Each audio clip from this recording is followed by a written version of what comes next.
England. We've conquered all of Europe. We're never gonna stop. From Palestine to Turkey, we've won the fucking lot. Got Paisley and the Shankly, the fields of our field gold. We are unsupported, and we come from Liverpool. Welcome everybody, this is the REDFIX on your Wednesday night or Wednesday morning if you are watching it overseas in the home of Liverpool FC in England or that particular part of the country. But for us in Australia, it is 1 minute past the hour of 8 on this Wednesday, and I'm joined by regular Aussie Robbo, Jimmy James Nicholson. Good evening to you, sir. Good evening, Nick. Good evening. It's a good day. The internationals are over and we can finally look forward to some proper football. Been long overdue. So internationals are just gimmicks. It's not real football. Not in my opinion, mate. I can tell you that much. And we're also joined by a special guest. We've got Jay from Scouse Republic. Good morning to you, Jay. How are you going? How are we? You all right? Very good, very good. How is the home of Liverpool FC this fine morning? Cold and rainy, as always. It's been raining here the last couple of days, actually, in Sydney at least. What's it been like in Melbourne for you, Jims? Jims. I'll call you Jims from now, not James. Jims.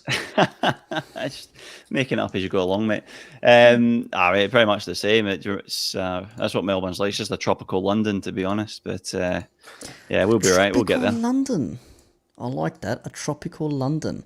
That's funny. I like that. But we are the Red Sea Down Under. You can follow us at Red Sea Down Under on Twitter, or follow the main page as well at the Red Sea Pod.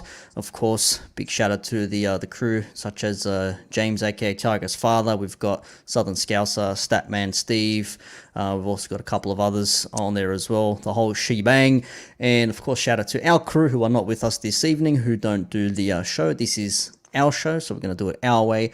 But we are joined by Jay from Scouse Republic. Before we talk about Watford coming up, the internationals, which players have played, who needs rest, who needs game time, all that good stuff leading up to a tricky Watford's away and also away to Atletico Madrid.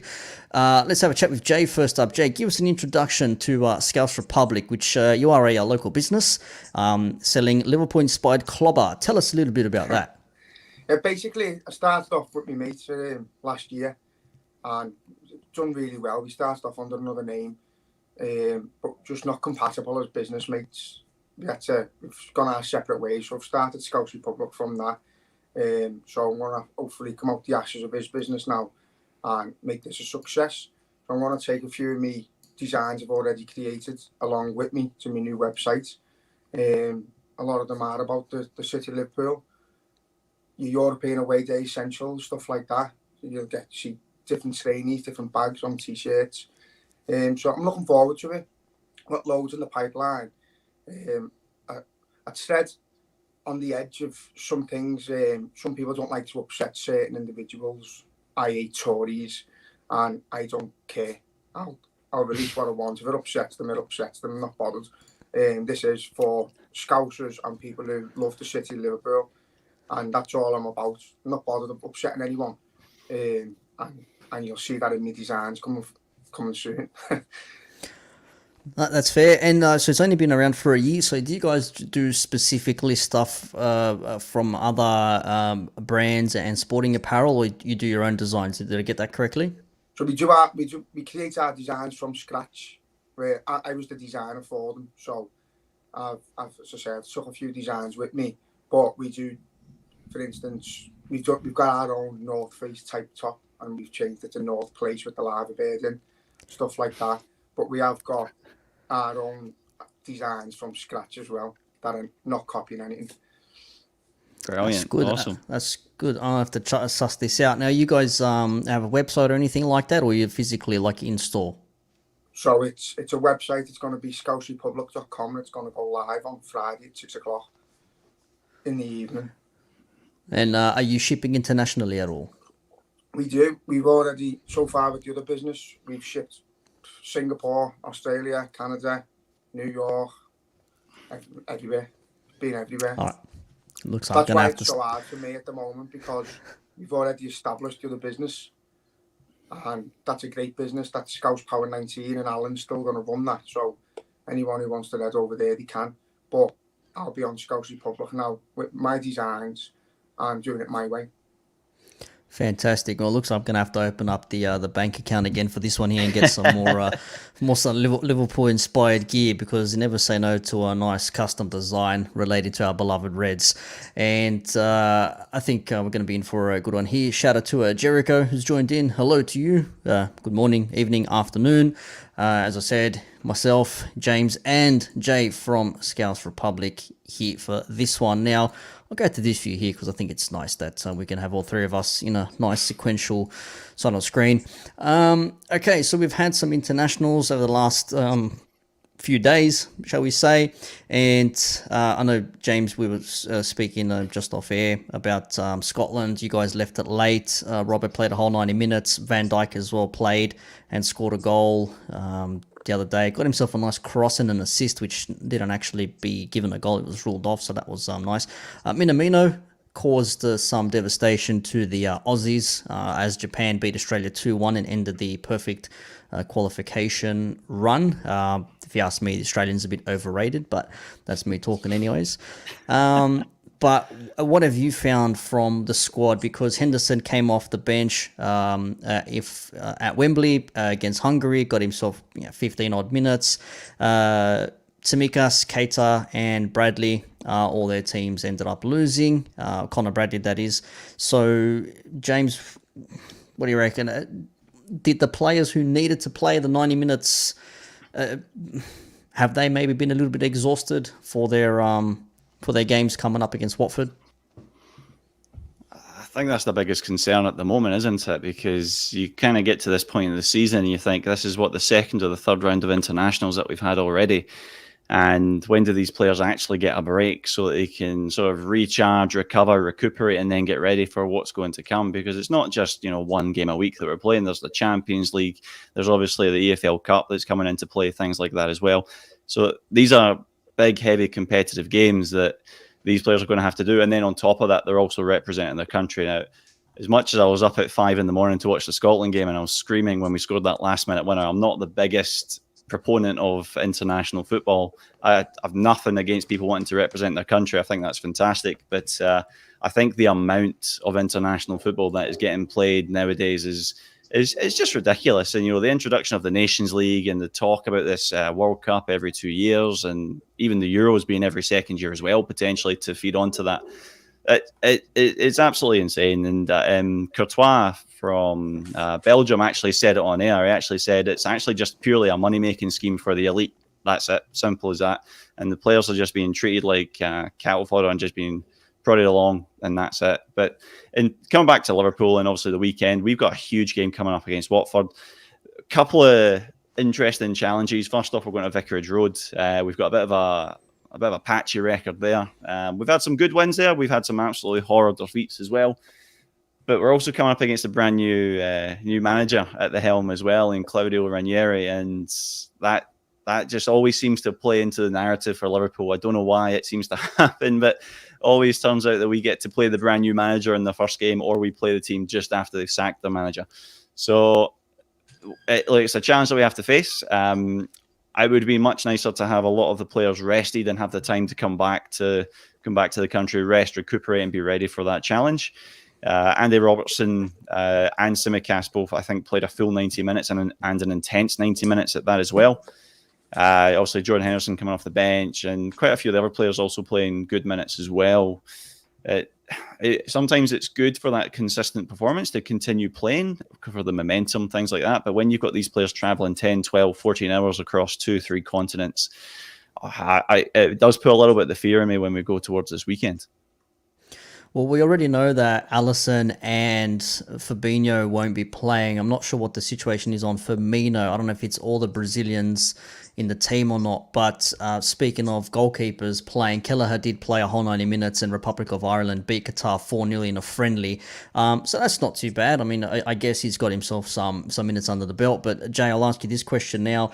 With us going to Watford now, and last time we played Watford, it wasn't a great result. They gave us our 1L in our was it our title season? I think it was 3-0. Ended up losing at Watford, and that was a bit of a shock. Whereas before that, we'd beaten them 2-0, 5-0, 3-0, 5-0, and a crazy 3-3 draw on opening day in 2017. So, I mean, based on the season we've had thus far, we had this discussion the other day on Monday last week.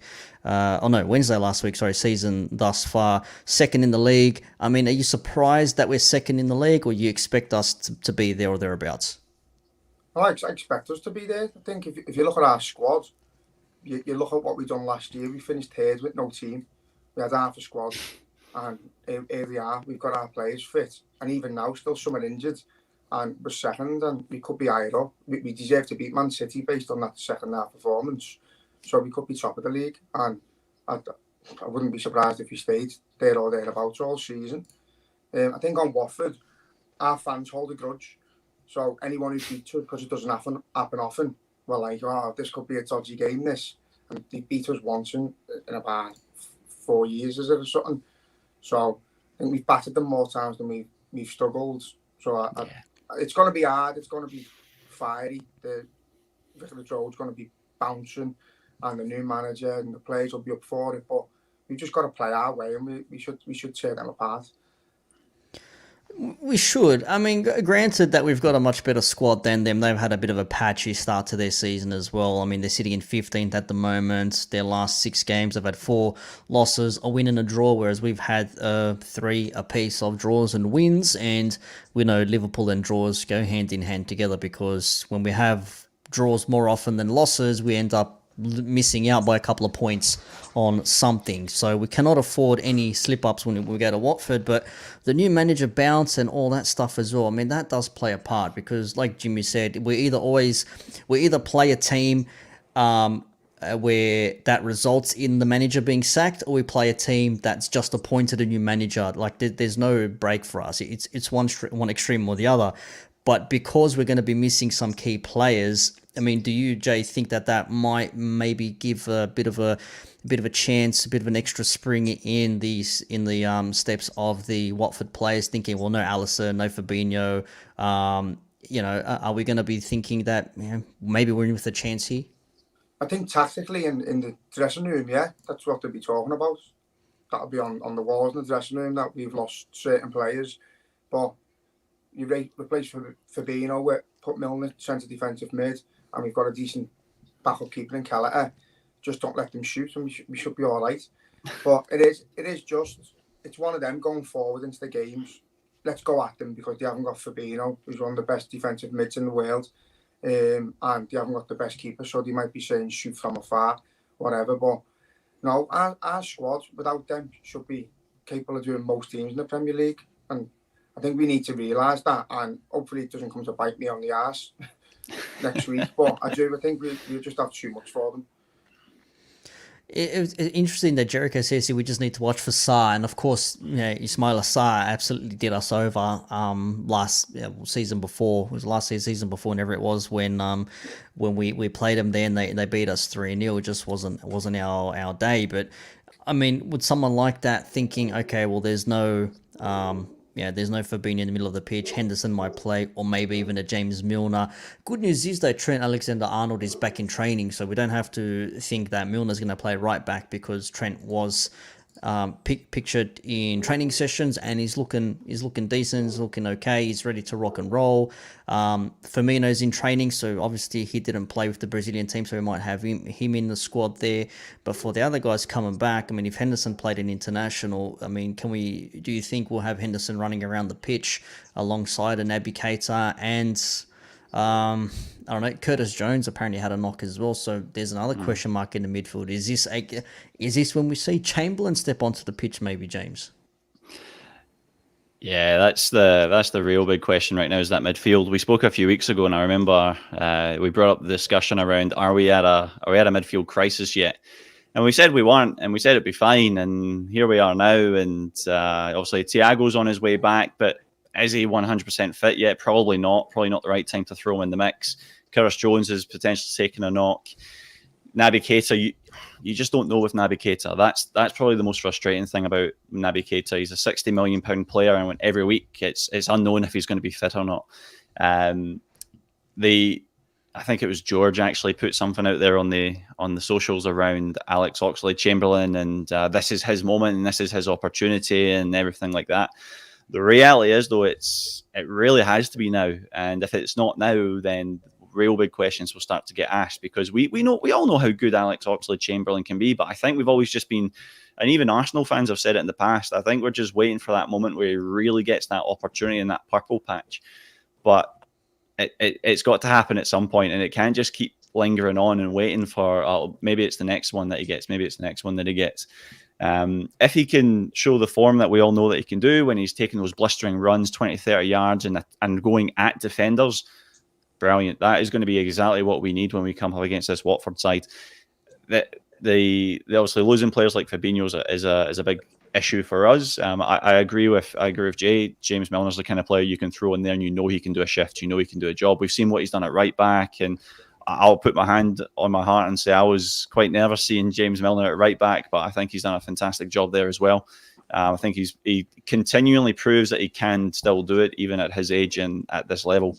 So I think I agree with Jay. We do have enough to overpower them, but again, Watford are also the side that when they hit when they play well, they play very well. And even mentioning like Jericho said, Sarr, he's been a bit hot and cold so far this season. When he does play and when he is in the game, he looks absolutely fantastic, and he's probably the best player on the pitch out of most sides. But if he gets cancelled out, he's completely invisible and he gets carried by the rest of the team.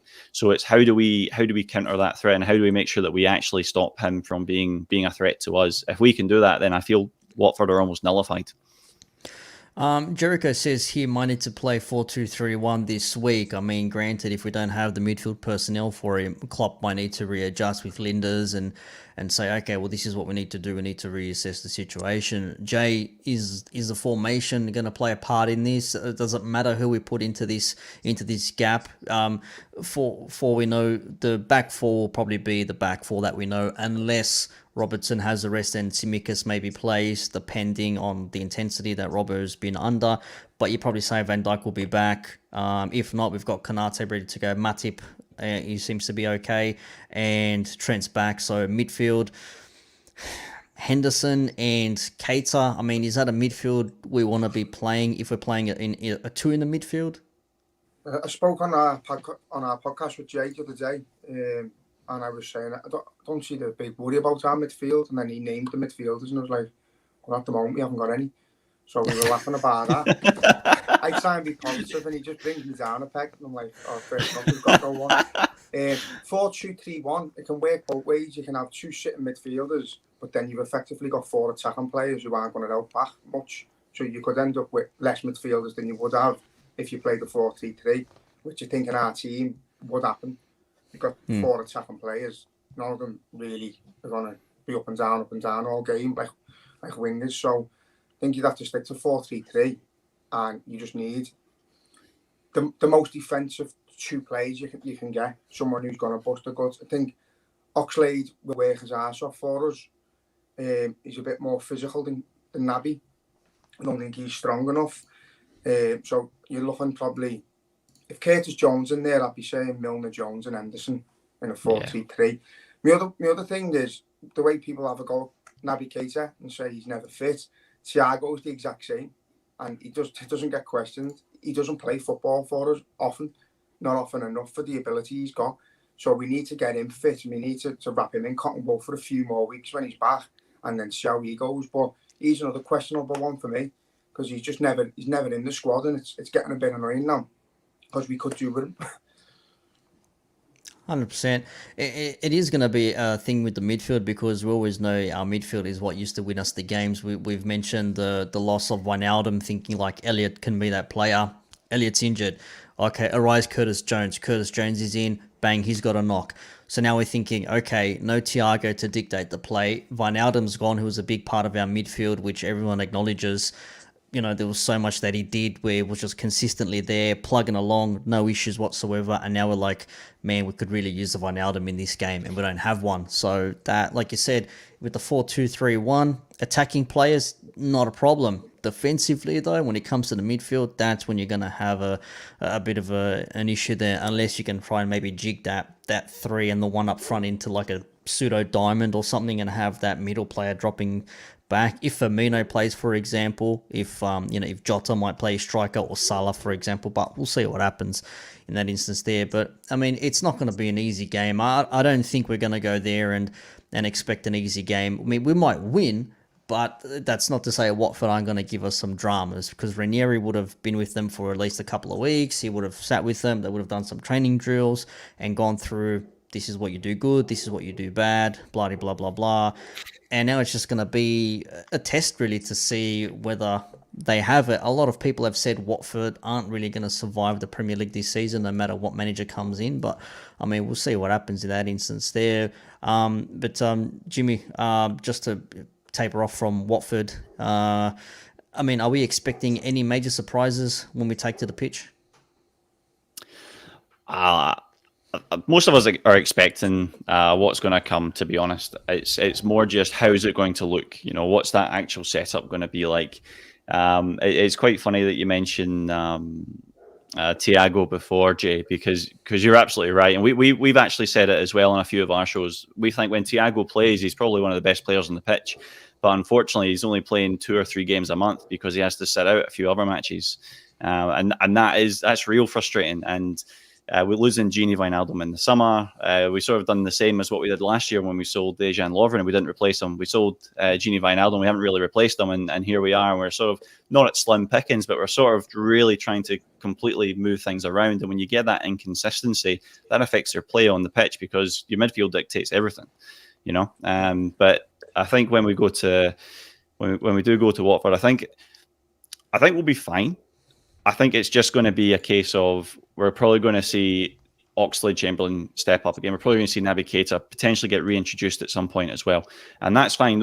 They are great players, but we're doing it away from home. We're doing it at Watford as well. And again, they've got this bounce from a new manager. I don't think it's going to be a surprise what we see in terms of the team that's picked to start. I think it's just, what are those players going to do inside those 90 minutes? Because that it's going to be such a tough game. We're really going to have to make sure that we take it forward in the right manner. And then again, who's going to lead that as well? So I don't think there'll be any major surprises. I think it's just going to be a bit of a dogged fight for about 90 minutes. And sometimes those make for great games to watch, unless you're a Liverpool fan, when you're watching through your hands, because it's so painful sometimes. Damn, man, I've been having flashes of like Liverpool of like yesteryear, the last couple of games. I don't want to go up with that stuff, man. Leave it in the past. Jericho also says, bring some of the kids up or just play 4 centre backs. Don't worry about bombing up and down. Just sit and defend. That's not Liverpool, though. We can't do that. We did 4 centre backs. What was it? Brendan Rodgers did 4 centre backs against Southampton years ago, and it was an absolute mess. No, we're never doing 4 centre backs again. No, you don't do that sort of stuff. I do like the idea of Firmino sitting in the middle. Yeah. Like a Coutinho role. I've said that for years. He's not a striker, is he? But he's absolutely brilliant at drawing players out from the goal to protecting and letting our lads get in behind. So he could be the tip of 3 midfields, and then I'll have the 3 up front as well. Could work. Yeah, that's what I would have thought. Yeah, play like a behind the striker, like a number 10 role or whatever, because he can do that.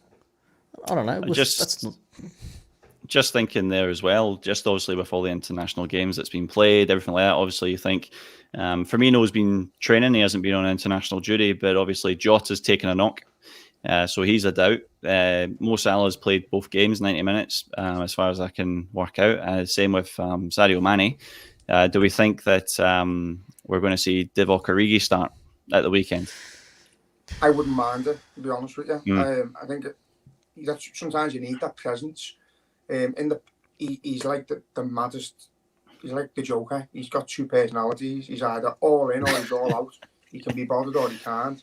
With the statement that he wants to stay and fight for his place and he's hungry, I'm hoping we see that one that will fight for us. So I wouldn't mind starting him. If it doesn't work, then you're bringing on a totally different player, someone who's a little bit faster, little bit smaller, a little bit nippy in and around the box and more agile. So it could work in our favour either way, really. I'd probably start him and bring Jota on if we could. Yeah, that's going to be my suggestion. You still have Salah and Mane on the bench at least, or start one over the other. Obviously, they'll assess their fitness and everything once they come back, if they're cleared to play, that is. But definitely without Alisson being there, you can automatically say Kelleher's going to be in goal, and he's had good moments when he's played. So hopefully it all goes well when it comes to playing at Vicarage Road, and fingers crossed we at least we don't lose that game. I think Klopp and the boys will be filled with enough belief, like, what, we've got a good squad here, we're going to have to use our squad that we've got, so let's get on with the job and let's do it. And then a few days after that, we're going back to the Wanda Metropolitana, and we are taking on Atletico Madrid, and shades of a couple of years ago where we lost there. Was it 1-0 or we drew 1-1? I can't remember. I've sort of put that game out of my head. But we go back there midweek for Champions League football on the Tuesday night, and that's going to be another tough game. And after that, then we're going to have to face another foe in Manchester United. So not an easy week for us Reds, would you say, James? Not an easy week in the slightest, but it's also the kind of weeks that we also revel in at the same time. We've done it so many times in the past where we've looked at the calendar and we've went, all right, so we've got two big teams coming up in the Premier League, and in between we've also got, be it a quarter-final match away from home in the Champions League, or you're going to Bayern Munich as an example from a few seasons ago. And when you look at it on the calendar beforehand, you're thinking, Jesus Christ, this is going to be a horrible week. I'm just going to call in sick for work because I can't face it.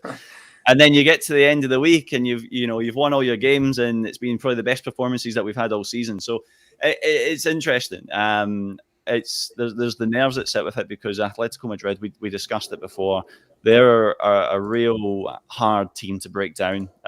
With Simeone in charge, they sit defensively, they wait, and they soak up the pressure, and then they pounce and they bite you in the arse at the worst possible moment. That's what they're good at. They came to Anfield and they've done the same kind of thing, even though we got a good result, despite getting obviously knocked out of the Champions League at the time. But at the same time, it's also a stadium that holds quite good memories for Liverpool, based on our Champions League run a few years ago. So there's always that as well. So maybe it's actually going to be a bit more of a positive light in that sense, especially now that we've also got crowds going as well. I believe the Liverpool fans can travel to that one now, which I think is good. Yeah, which is perfect. So there'll be noise inside the stadium, which is from the Liverpool fans, which just it always makes a difference away from home. In terms of then facing Man United, those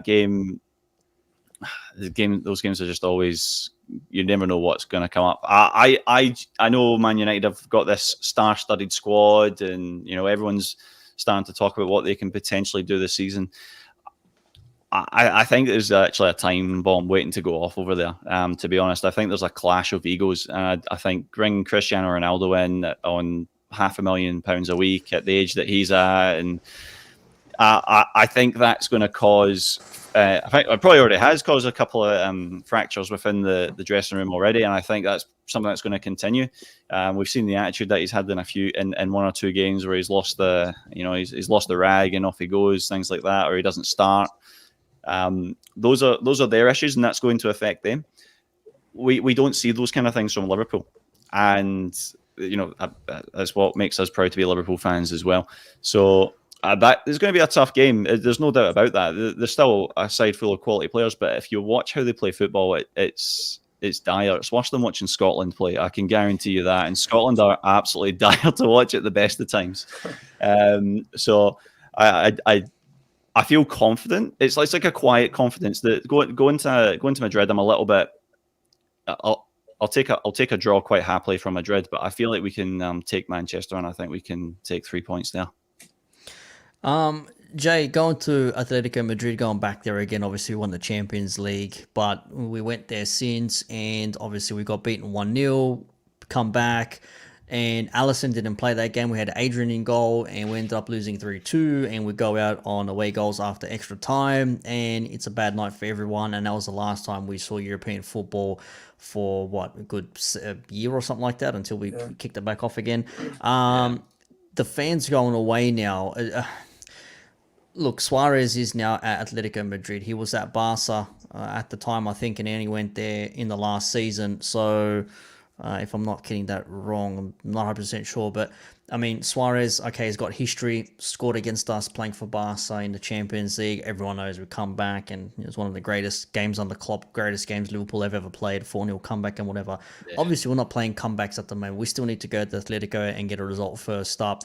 So, once we get done with Watford, do you think we're going to be going? I mean, I expect us to go to every game to win, but do you think Klopp maybe would say to the players, okay, look, we know we got done last year by a goal.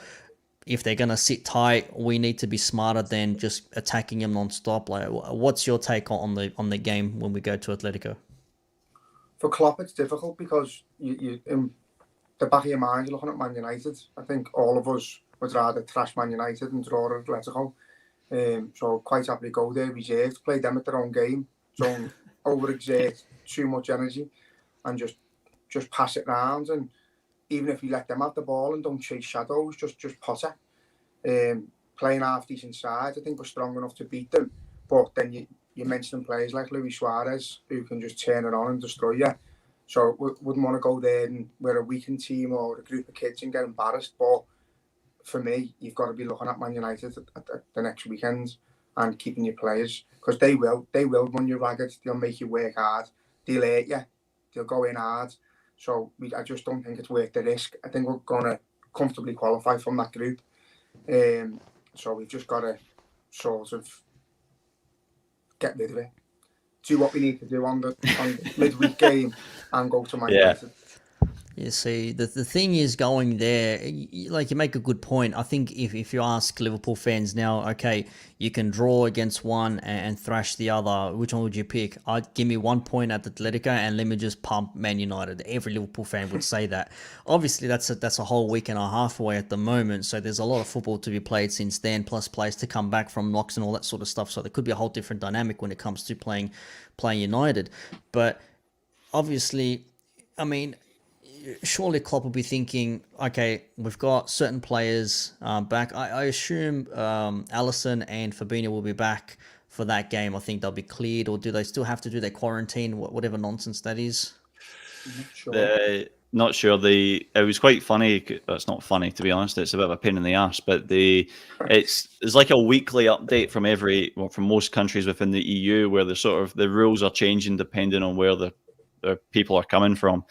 I haven't seen the update for Spain yet, so I think I'd seen that they were able to play, but I think rather than coming back to Liverpool, they actually had to go straight to Spain. I don't know if that's actually the facts, but that it's potentially what the case may be. Okay, so if actually no, I did hear something like that. They're going straight to Spain, so that would mean that they're going to go there and prep. So that means players would be back for that one there. So in which case, then you still have a few days in between and then prep for United. So we should have a full strength team for United. But going to Atletico, I don't think Atletico will look to hold for a draw. I think they'll play counter-attacking football like they always do, because that's one of their strengths. And they know playing against a Liverpool team, especially if we're going to be forthcoming, we're going to try and attack and do whatever we can do. Simeone would have said to them, this is where they play. This is their strength. This is their weaknesses. Put them in traps, force them in certain situations, put them in certain areas. One fullback runs further than the other, go to that side where there's empty space and all these sorts of things. So I just feel like the game at the Wanda Metropolitano is going to be a somewhat, not a bore, but like a sort of, I could have done without watching that game, if that makes sense. Yeah, it's going to be like a nailed on 0-0 or a late 1-0 win or something. It's going to be probably a boring game of football. But I say Klopp's bigger and better than all of us in tactically and in his opinions of football. So no doubt in my mind he'll go there to win. But in my point of view, it's going to be hard for him to go and say, go gung-ho, go and attack them, try and get an early goal when he knows Man United's there. I think these are one of the most physical teams in Europe. They will go through you and they will hurt you, and they'll do what they need to do to win. And that is football. It's part and parcel of it. But we've just got to be wary of it. Last thing we want is one of our players getting injured just before the United game when we're going to be going for the league. Exactly, and I mean we're sitting first at the moment. Obviously, 2 wins from 2 of Atletico. They've got a win and a draw Porto and AC Milan at the moment. Milan bottom, 2 losses, so I don't know what's going on there. But yeah, you'd probably say at this point in time, I mean, we get another maybe 4 points, even 5 points, let it be. You know, we qualify, we're through, Yeah. sort of a thing. So long as you win your home matches and you take a couple of points away from home, you're generally safe. But Atletico definitely would be the team to be looking over. And just look at Atletico with their late win against AC Milan as well in the last round. So a plucky side, definitely a plucky side. Like you said, a last minute goal can definitely change it up a little bit. Granted, there was a red card that was helped along for Atletico's cause there, but the interesting point that Jay brought up there, the physicality of the Atletico Madrid team. Again, that's why I say, like, is Klopp going to be telling him to just like take it easy and relax, like don't do anything stupid, because we can't risk any injuries, especially to key players if they do play against an Atletico Madrid team. Because James, the last thing you want is Fabinho coming back and then Fabinho being in a 50-50, and then out of sheer nothingness he just ends up with with some injury, or heaven forbid Naby Keita has a swipe at the blade of grass at the Wanda and then does a hammy. You know what I mean? You see, you laugh about it, but it's actually quite a good potential. It's interesting. Sort of going back to what we're just saying there. What is, and again, we don't know, right? We don't get paid the big bucks to make these decisions, but what is going to be the right approach? Because you're right, you're always going to be thinking about that next game as well. I know Klopp always, one of his best lines is always going to be, we focus one game at a time. Nobody focuses one game at a time. Everyone's thinking about the next one as well. You can't not, it's impossible. But is it going to be a case of what we've seen a few times where we go heavy for 10, 15 minutes and we go for that real hard attacking football and really put them on the knife edge, and then we start to slowly sit back and find a little bit more of a groove and sit in that for the rest of the game? Maybe it probably plays into Atletico's style a little bit better if we are constantly attacking them, and obviously that's what we naturally like to do when we play a game of football. But I think given the week that we have coming up, because obviously I think each game that we have, we'll just naturally see there's another couple of players that have come back. There's another couple of players that have come back. There's another couple of players that have come back again for the last one.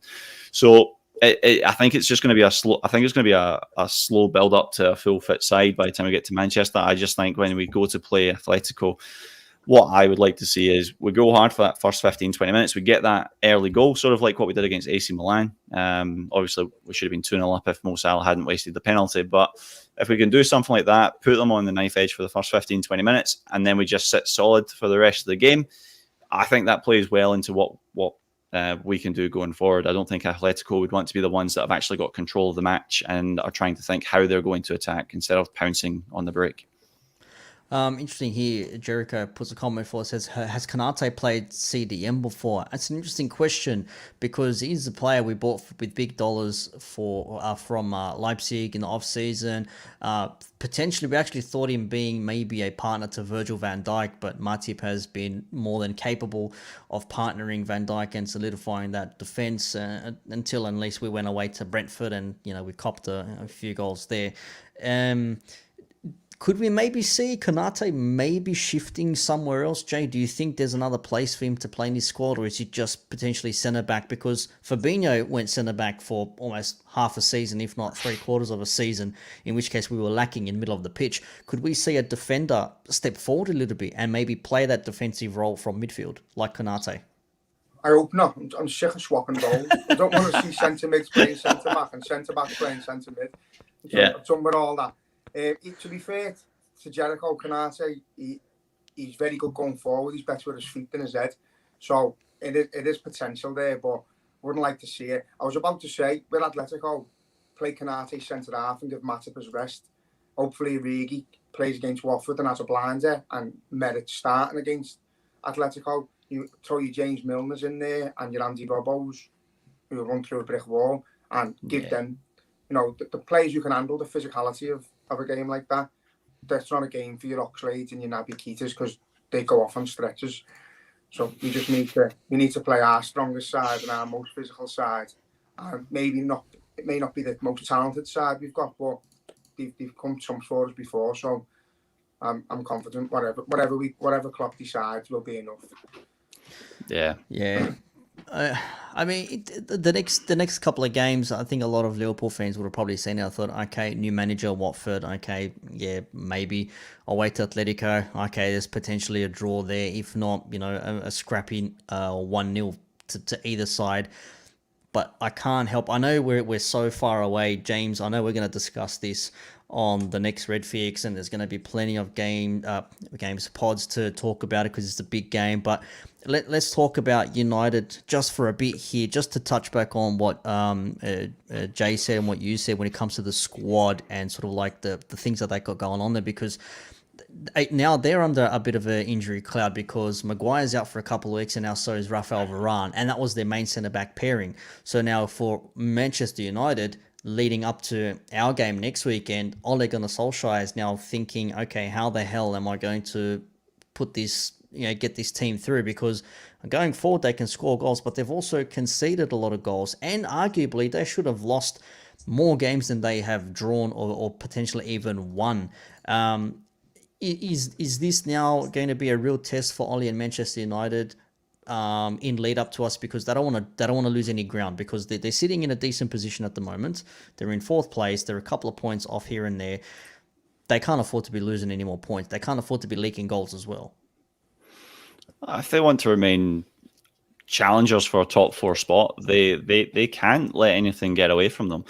The problem that they've got is that every test that Ole Gunnar Solskjaer's had since he's been manager, he's managed to scrape through literally by the skin of his teeth, and it's never looked remarkable either. It's never been a sort of a Manchester United were by far the best team on the day. It's always been a real, for lack of a better term, it's always been real tepid, and it's been real unimaginative. And usually it takes just that individual quality from one player who probably breaks from the norm of what they've been doing for 30 minutes, 40 minutes, 50 minutes, 60 minutes to then create a bit of magic to then do something. And when you look at your players like Pogba, who can pull something out of his arse out of nowhere, but then doesn't do it for the next 2-3 weeks. But it's just going to be interesting to see if that can last for the rest of the season. And now that you've brought in this big money, big name like Cristiano Ronaldo, is that going to work in this squad? Cristiano Ronaldo's, obviously had a fantastic career, everything like that, but there's a lot that's still got to be shown for the rest of the season for Manchester United, and I just wonder how it's going to go. Like I said before, I feel like there's some fracture that's waiting to happen, not literally in terms of a broken leg. I'm not wishing a broken leg on anyone, but just in terms of the sort of the atmosphere and the way that the dressing room is with that team, because there's no way that you can have so many individually quality players but play such poor football. I watched the game against Everton, and I actually thought Everton played a fantastic game of football. I thought they really made Manchester United look weak in their own ground. They didn't have a game plan. They didn't really know what they were trying to do going forward. When they scored that goal, it was a good goal from Anthony Martial, but then that was almost it. There wasn't really much else that came after that. And Everton looked comfortable at Old Trafford in front of 70,000 fans, which I don't think you should allow the away team to ever feel comfortable inside your own stadium. And Old Trafford used to be the place that teams would go and they would shit the bed before the whistle was blown to start the match. And nowadays teams go there and they relish it because they think this is an opportunity to do some damage. And this isn't the same sort of Manchester United that teams used to face 10, 15, 20 years ago when you had your Sir Alex Fergusons and all that sort of stuff. So I think for us it plays into our hands very well. We also went there last season. There was no fans, everything like that. But we played Nat Phillips at centre back, and there's no disrespect to Nat Phillips. I think Nat Phillips stepped up to the mark and done a fantastic job, and I actually think it's unfortunate that he hasn't played a game this season, even in the cup. But we went there and we played a really good game of football, and we walked away with 3 points quite easily, if you ask me. So yeah, as Pete's just said there as well, they are a bunch of individuals trying to play as a team, whereas they don't have that right mindset, which I feel should allow them to become a consistent top four side. Well, Jay, I mean, obviously it's Liverpool pod, but again, just the prospect of Liverpool taking on Manchester United, you look forward. It's literally is a real life cliche. Fixture list comes out. Okay, when are we playing Everton? When are we playing Manchester United?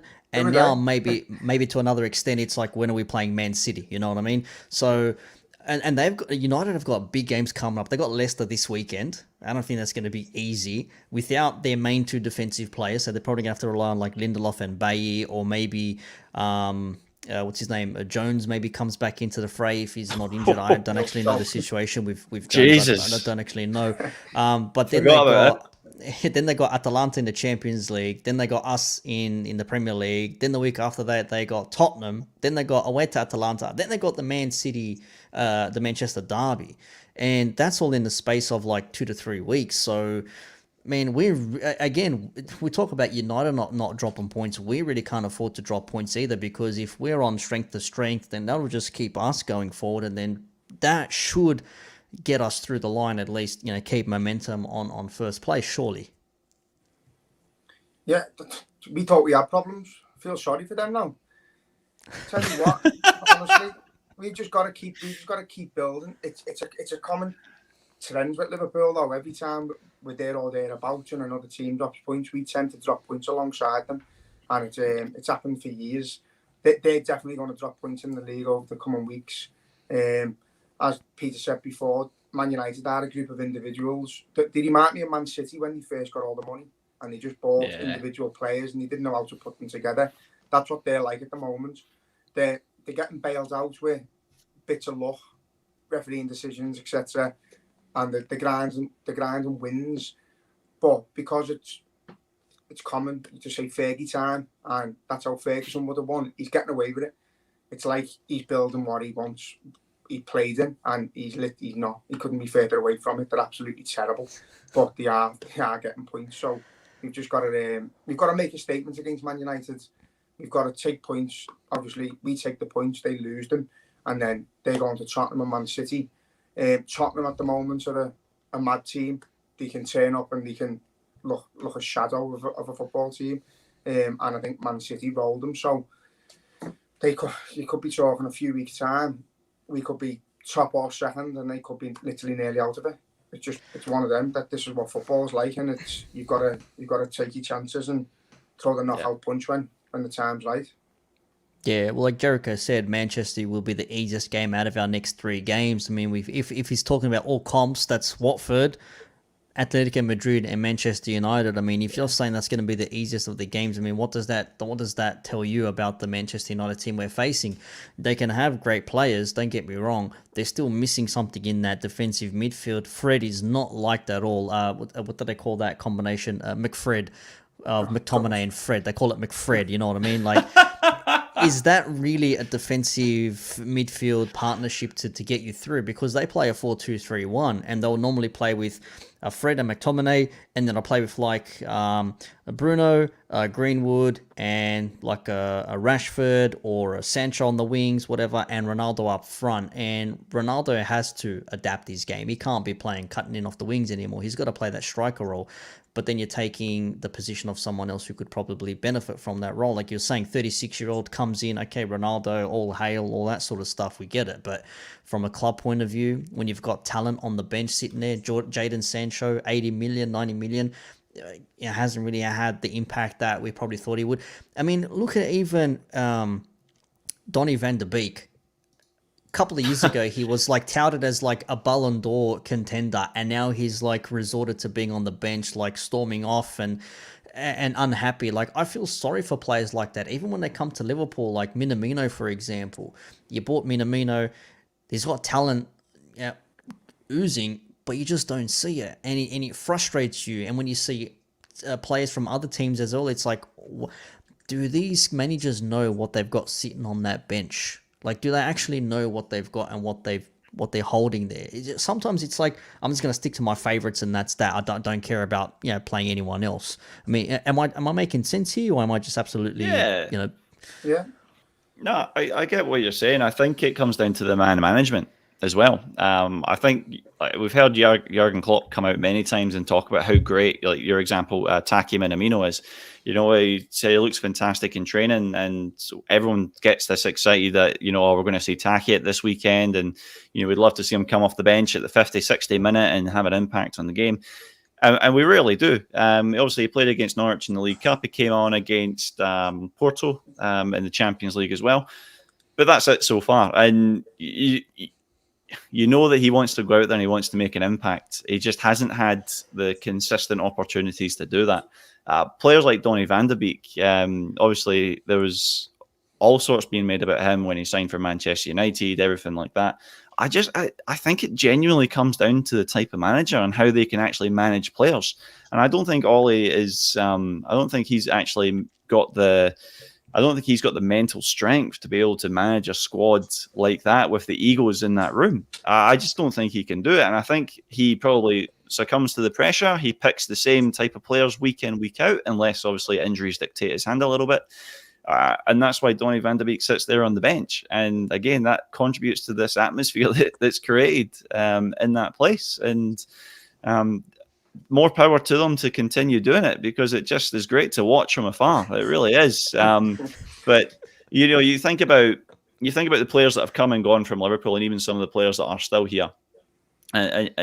Take Lallana, for example, right? So when Jurgen Klopp first came in, Lallana was his main man. Everything worked around Lallana in that midfield. And as the years sort of went on, it was, obviously there's injuries that come into play with Lallana, naturally. But he started to take a bit of a back seat, didn't play as much. I remember there was a season he didn't play for maybe the first 5 or 6 games. He probably wasn't even on the bench. He never came off the bench, nothing. And then all of a sudden he started against Burnley at Anfield. And he was our best player on the pitch. He got man of the match. And it's that sort of thing where, and Jurgen Klopp was like, he's always had this talent. I know how good he is, but I just needed to play him at the right moment. Jurgen Klopp's moments. He always talks about his moments. But he just, and that was it. And he knows how to big his players up. He knows how to make his players feel wanted, even when they're not playing. So I think that speaks volumes about how you look after your players, and how even if your players sit on the bench for the majority of the season, they're still hungry and they still feel like they're doing something to contribute to the bigger goal. So I think that's a stark difference between us and the boys down the road. It's not a bad point there, being obviously the management side of things when it comes to players is a big thing as well, because you can have the best players in the world, and that was like, you could probably argue the case for Real Madrid with the Galacticos, best players in the world. That was Florentino Perez's dream, to have like the best players in the world playing under. But there's that saying, like, you can have a team of stars, but they're not a superstar team. Does that make sense? The best players in the world don't necessarily make the best team. You still need other players to do certain things, because if they don't work together with one another, then you've, like Pete said, you've got individuals trying to play as a team, when it does overshadow sometimes. And we've probably seen it with our own players as well. I mean, the media likes to make mountains out of anthills, and Salah didn't pass to Mane. Mane could have scored. Mane goes off, he's upset. All of a sudden, there's drama in the Liverpool lineup, in the team. It's like, do you play sports? Have you played sports before? Do you know how frustrating it is when you've got an open opportunity and you don't get the ball laid off to you, and a player misses and shanks it or whatever? Like, you get upset because you want to win. That's your character. That's how you play. And we understand it. And maybe we do it maybe a little bit better than other teams out there. But look, the way we've started this season, I think I'm actually thinking we're a little bit better than what probably I expected us to be honest. Second in the league, first in Europe at the moment, and without our best midfield with players in and out. And hey, if we can start gaining momentum now, because January is around the corner, and we all know what happens to Liverpool in January. After Christmas, it's just like a big downshift there. So we want to try and avoid that. So trying to get as much points, as much momentum as we can now, so we can avoid the pitfalls that we had last season where we lost 6 in a row. Obviously a bit of an anomaly because we had Van Dijk out and players playing out of position and all these other things as well. The whole team overall just wasn't performing. So Jay, I mean, to wrap things up here, the Liverpool squad this season, maybe we're 1 or 2 players short here and there, but do you think we've got enough at least to get us to first or second after Christmas, when everyone does the whole first at Christmas, winning the Premier League nonsense, whatever the hell they do? I'm one of them. I am one of them. They all come to the league at Christmas Day, so all the Evertonians, and it's usually us top of the league, them top of County Road, as we know. And that's it. No, I think we've got enough. We've just got to hope luck stays on our side, and not stays on. joins our side, and we don't get too many injuries, but we've got more than enough there. Man City, the first half against us, looked a well better team, but then the second half we looked a well better team. My concern, it's not the midfield, it's the defence at the moment. Even with Van Dijk in there, they're a bit slower to the ball, the second to every ball, the second to every drop ball. That Foden goal against Man City, he's literally unmarked. Milner feels the need to protect the centre halves more than go out to the ball. If he steps 2 yards forward, he blocks the pass out. Just little things like that experienced players, I don't know what's in the back of their minds with the centre halves, but not everyone's confident at the moment. Brentford tore us to pieces. Porto, when they attacked us for their goal, just tore us to shreds. So that's my concern at the moment. But hopefully, if we can score more than we can see, we'll do all right. But I think the squad, that was a Michael Owen shout. I think the squad, if it can stay fit, if you can introduce a Thiago back into the fold and Fabinho's there long term, and you've got the options of Jota and Firmino and Mane and Salah for most of the season, then you do all right. Just you just need that bit of luck with injuries, and if we get it, Man City have already lost a player this season to prison, so as long as that doesn't happen to us, we might be all right as well. That's right. I was thinking, what? Man City lost a player and said, yeah, that's right. Yeah. Oh, touchy, that one there. Jericho says, don't worry, Jude Bellingham is coming in January. That's a bit of an interesting one there. Jude Bellingham, anyone? Midfielder? Forward? I wouldn't say no. He's loving Henderson's posts at the moment on social media. Everyone likes to make big about things happening on social media. It's a complete blow up sometimes. A certain player followed the club. What does this mean? It's like maybe they're just fans of the club. Like, it's nothing, does it? If we can, I think with Klopp's very transparent on what he does in the transfer market. If he can get a player for the right price at the right time, he will. If he can't, he'll wait. We've seen it with Van Dijk. We've seen it with Jota. He waited 2 years for Mane from Dortmund to come to Liverpool. He'll wait for his players and he'll build around them. So I fully expect us to go out in the summer and spend quite a bit of money, because some of our best players are coming to the end now. Some of our most experienced players are coming to the end. We've got players in the 30s, 31. So we're going to have to slowly and surely do a bit of a rebuild behind the scenes. And I think Klopp will do that. But January could do it, maybe a midfielder and an out-and-out striker if they're available. If not, we'll crack on. But the question, do you think we can win the league or finish second? I think we can win the league and the FA Cup and the European Cup. I love it. Sir Jurgen Klopp. Is that can you knight a non-Englishman? A non-UK person? Sir Jurgen Klopp. Hey man, if it worked for Ferguson, why not, man? Cade, we have $3 for a January budget, so it's not happening. Hey, it'd be nice to get. T-shirts or all proceeds go to the Liverpool transfer. There you go. There's a buy your shirts. January's coming as well, and like I said, African Cup of Nations, potentially losing Salah, Mane for. Some reckon it's a couple of weeks. Some reckon it's for longer, depending on how far they go. That's going to be an interesting one there, because at the moment, Salah and Mane seem to be scoring all our goals. Jota's getting one here and there.